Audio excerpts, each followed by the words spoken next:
ഇന്ന് ഞാനിവിടെ പറയുന്നത് വിരമിക്കൽ ആൾക്കാർ സഹിക്കുന്ന ചില കാര്യങ്ങളെക്കുറിച്ച്. എന്താ അറിയാം, വിരമിച്ച വ്യക്തി കിടക്കയിൽ അധിക നേരം കിടന്നാൽ ഭാര്യ എന്തു പറയും? ഇപ്പോഴൊന്നും എഴുന്നേറ്റ, എന്തിനാണ് ഇത്രയും കിടക്കണേ? മറ്റാരും ഇത്രയും നേരം ഉറങ്ങാറില്ല. വിരമിച്ചു എന്ന് വെച്ചാൽ ദിവസം മുഴുവൻ ഉറങ്ങാനാണോ? ഇനി അടുത്ത വേറൊരു കാര്യം, വിരമിച്ച വ്യക്തി വളരെ നേരത്തെ എഴുന്നേറ്റാൽ എന്ത് സംഭവിക്കും നമുക്ക് നോക്കാം. ഈ പ്രായത്തിലും ഉറക്കം വരാറില്ലേ? മറ്റുള്ളവരെ സമാധാനമായി ഒന്നുറങ്ങാൻ വിടും. രാവിലെ 4 മണിക്ക് എഴുന്നേറ്റ് ശബ്ദമുണ്ടാക്കാൻ തുടങ്ങും. ഇനി ഓഫീസിൽ പോകാനില്ലല്ലോ, ശാന്തമായി കിടന്നാൽ പോരെ? ഇനി വേറൊരെണ്ണം നമുക്ക് നോക്കാം. വിരമിച്ച വ്യക്തി വീട്ടിൽ തന്നെ ഇരുന്നാൽ എന്തായിരിക്കും? എഴുന്നേറ്റാൽ ഉടനെ മൊബൈലെടുത്ത് ചായ ചോദിച്ചിരിക്കുക. സ്വന്തം കാര്യങ്ങൾ സ്വയം ചെയ്യൂ. കുറച്ചെങ്കിലും പുറത്തേക്ക് പോയി വരൂ. ഞങ്ങൾക്കും ഒന്ന് സമാധാനമായി ഇരിക്കാം. എല്ലാവർക്കും എന്തെങ്കിലും ജോലിയുണ്ട്, നിങ്ങൾ മാത്രം വീട്ടിൽ വെറുതെ ഇരിക്കുന്നു.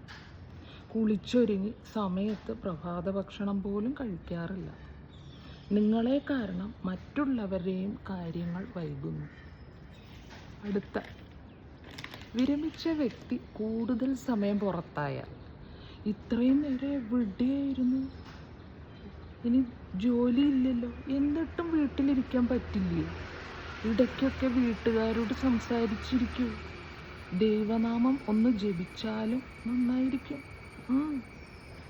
അടുത്ത, വിരമിച്ച വ്യക്തി ഭക്തിപരമായ കാര്യങ്ങളിൽ സമയം ചെലവഴിച്ചാൽ എങ്ങനെയിരിക്കും?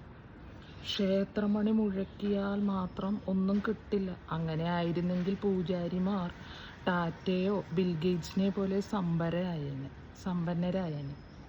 എപ്പോഴും ഓ ദൈവമേ ഓ ദൈവമേ എന്ന് പറഞ്ഞുകൊണ്ടിരിക്കുന്നു. ഇനി അടുത്ത ഒരിത്, വിരമിച്ച വ്യക്തി അധിക വരുമാനത്തിനായി വീണ്ടും ജോലി ചെയ്താലോ? ജോലി ജോലി ജോലി, നിങ്ങൾക്ക് പണത്തെക്കുറിച്ചാണ് ചിന്ത മുഴുവൻ. ഈ പ്രായത്തിലും പണത്തിന് പിന്നാലെ ഓടുന്നത് നിർത്തില്ലേ? ഞങ്ങളെപ്പോഴും നിങ്ങളുടെ വരവിനായി കാത്തിരിക്കണോ? അപ്പോൾ നമ്മളെന്താ ചെയ്യേണ്ടതെന്ന് പറയാം. വിരമിച്ച ജീവിതത്തിൽ എന്ത് ചെയ്താലും തെറ്റ്, ഒന്നും ചെയ്തില്ലെങ്കിലും തെറ്റ്. പക്ഷെ അതെല്ലാം ചിരിച്ചുകൊണ്ട് ആസ്വദിക്കുന്നതാണ് യഥാർത്ഥ വിരമിക്കൽ. ബൈ.